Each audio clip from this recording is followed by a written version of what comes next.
एक दिन भूमि बहुत अजीब तरीके से खाना खा रही होती है। अरे भूमि, तू भूत की तरह खाना क्यों खा रही है? और जॉय के इतना बोलते ही भूमि की आंखें लाल हो जाती हैं, जिसको देखकर जॉय बहुत डर जाता है। और फिर जॉय थोड़ी हिम्मत करके भूमि को होश में लाने की कोशिश करता है, पर तुरंत भूमि इसको काटने लगती है।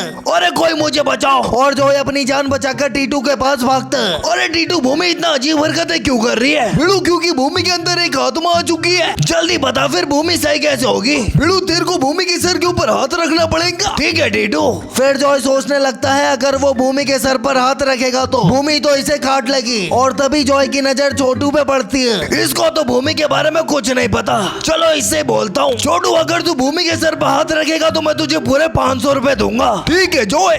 और छोटू तुरंत जाकर भूमि के सर पर हाथ रख देता है, और तभी भूमि इसके हाथ में काट लेती है। और छोटू तुरंत चिल्लाते चिल्लाते जॉय के पास चले जाता है। अबे तू चिल्ला क्यों रहा है? क्योंकि भूमि ने मेरे हाथ में काट लिया है। अच्छा, उसने तेरे को भी काट लिया? इसका मतलब तुझे पहले से ही पता था। रुक जा, तुझे बताता हूँ अभी।